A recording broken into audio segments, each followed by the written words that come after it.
महाराज की जय। श्री सद्गुरु महाराज की जय। अखंड मंडलाकारं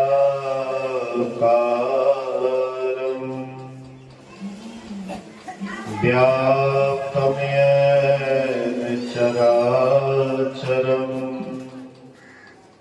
तत्पदं दर्शितं येन तस्मै श्री गुरुवे नमः। धन्य धन्य सद्गुरु सुखद महिमा कही न जाए। जो कछु कहो तुम्हारी कृपा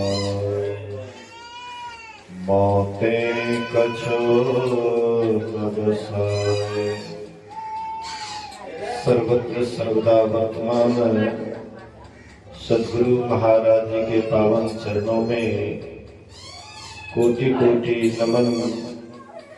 उपस्थित गुरुजन, धर्म प्रेमी सत्संगी बंधुओं, पूजनीय माताओं तथा भक्तिमती बहनों, मैं अनुरोध करूंगा कृपया बच्चे को शांत रखें। साथ ही साथ घर वाले से भी अनुरोध है कि थोड़ी देर के लिए सब आदमी सत्संग में आकर के बैठिए। काम धाम भर दिन तक चलता रहेगा। जो भी इधर उधर कर रहे हैं, थोड़ी देर के लिए सब आदमी सत्संग स्थल पर आकर के अपना हाजिरी दर्ज करें। एक बार हम लोग और गुरु महाराज जी के जय जयकार करें। बोलिए श्री सद्गुरु महाराज की जय।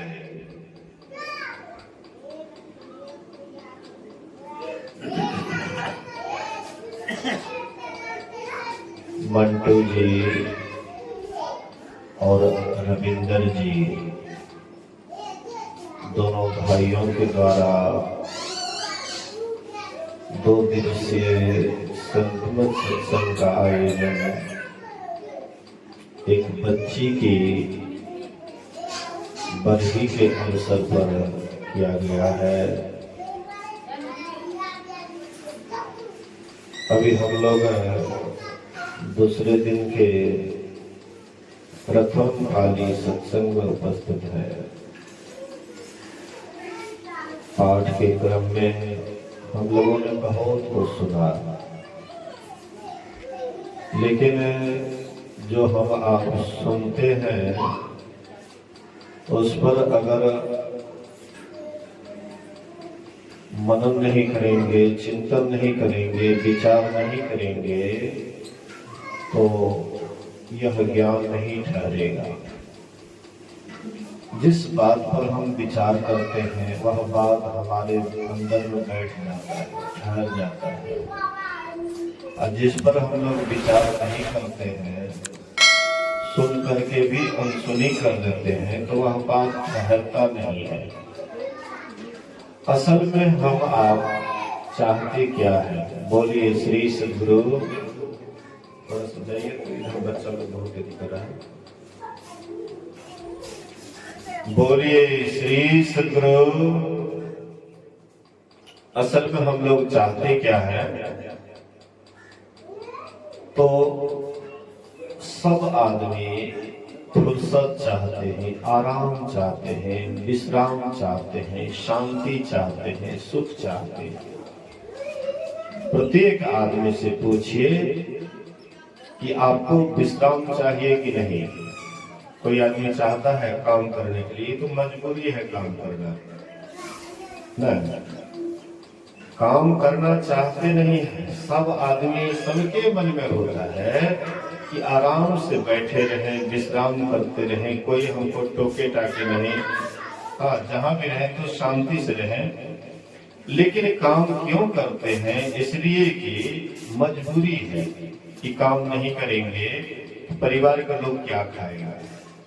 आपके पास पूरे परिवार का दायित्व है, इसीलिए मजबूर होकर के करते हैं।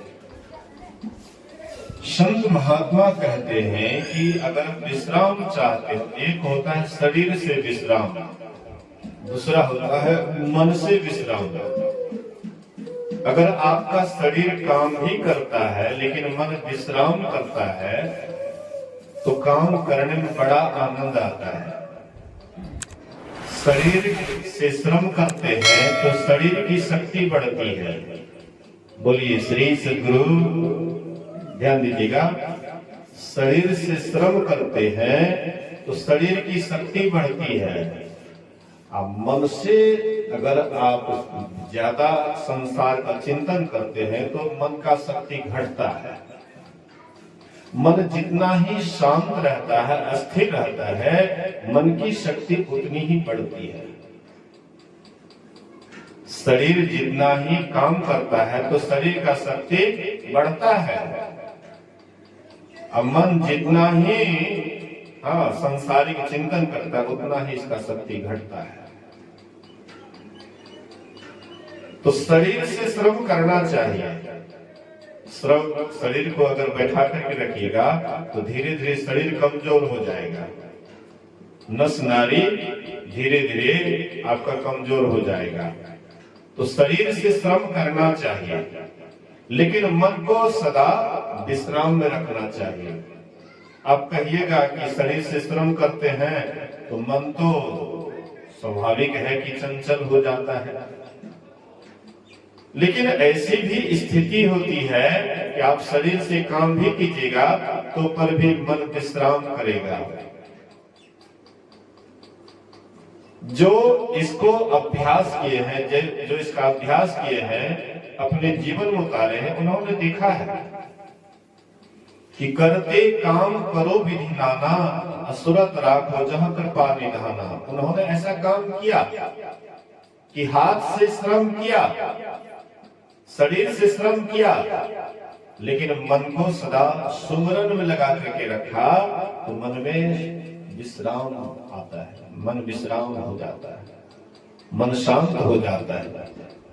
संसार में कहीं भी लगा करके अगर मन को रखिएगा तो मन आपका कभी भी शांत नहीं होगा, स्थिर नहीं होगा।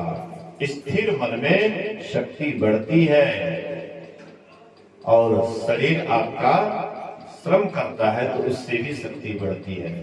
तो शरीर आपका श्रम करे अच्छी बात है, लेकिन मन को सदा विश्राम में रखिए।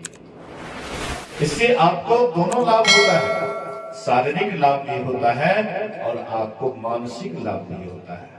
मन भी आपका शांत रहेगा, स्थिर रहेगा। जितना ही मन आपका शांत रहता है, स्थिर रहता है, उतना ही आपको शांति बुझाता है, सुकून बुझाता है, चैन बुझाता है। लेकिन हम लोग करते क्या है? हम लोग मन में सोचते हैं कि सत्संग में जाएंगे तो शरीर को बैठना पड़ेगा, तो शरीर को बैठना पड़ेगा, लेकिन मन तो बैठता नहीं है। मन नहीं बैठता है तो सोचते हैं कि कितना हम संसार का काम कर लें तो हमको ज्यादा से ज्यादा लाभ होगा। लेकिन शरीर से आप श्रम कीजिए, लेकिन मन अगर आपका ज्यादा इधर उधर कर रहा है तो मन की शक्ति घटती जाएगी। धीरे धीरे आप अंदर से कमजोर पड़ जाइएगा। अंदर से मजबूत होइए। बाहर से जैसे शरीर से मजबूत होना चाहते हैं वैसे अंदर से भी मजबूत होने का कोशिश कीजिए। और अंदर से मजबूत होने का यही तरीका है कि शरीर से श्रम कीजिए और मन से सदा परमात्मा का चिंतन कीजिए। यही है मन की शक्ति को बढ़ाने का तरीका।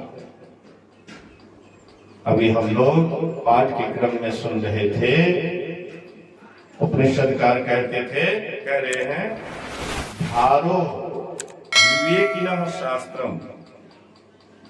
कहते हैं जो अविवेकी है, जिसके पास विवेक नहीं है। विवेक किसको कहते हैं? बोलिए श्री सद्गुरु महाराज। विवेक किसको कहते हैं? जिसके पास सही और गलत का निर्णय नहीं है, सही को हाँ, किसको हम सही कहें और किसको गलत कहें।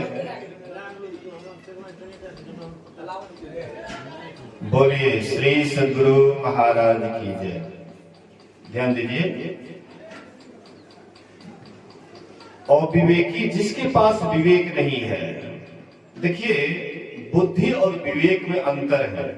पढ़ लिख करके बुद्धि का विकास होता है लेकिन विवेक नहीं होता है। जैसे पढ़ लिख करके लोग बहुत ज्यादा पढ़ लिख लेते हैं, नौकरी भी बढ़िया कर लेते हैं, लेकिन अगर वह सत्संग में नहीं आता है, संतों के वचन को नहीं सुनता है, ऋषि मुनियों के वचन को नहीं सुनता है, तो संसार में कैसे रहना चाहिए ये बात उसको मालूम नहीं होता है। खूब कीमती कपड़ा पहनता है, खूब सुंदर मकान में रहता है, लेकिन ढंग से जीवन जीने की कला को नहीं जानता है। जैसे पशु जीवन जीता है, उसका भी जीवन पशुवत होता है। ना तो सदाचार का ठिकाना, ना सुचियाचार का ठिकाना, ना शिष्टाचार का ठिकाना।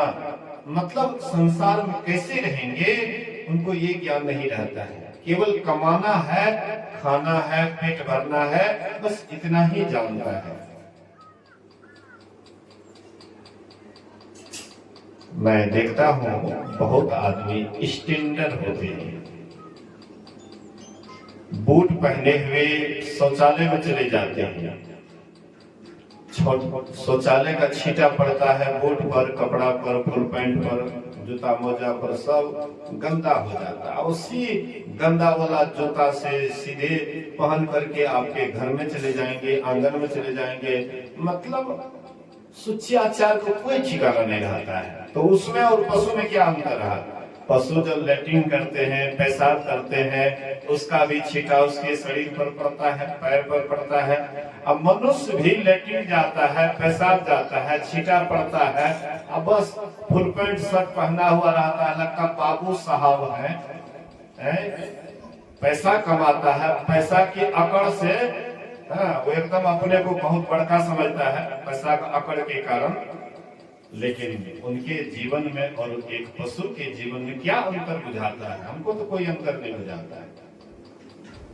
जिनको सदाचार, शिष्टाचार, सुचियाचार का ज्ञान नहीं है, वो क्या है? देखने में मनुष्य का ढांचा लग रहा है लेकिन बिल्कुल वह पशु है। देखने में मनुष्य लगता है, खोल पहना हुआ मनुष्य का, लेकिन उसका भीतर मनुष्य वाला नहीं है। जो मनुष्य का जिसमें लक्षण होता है उसका आचार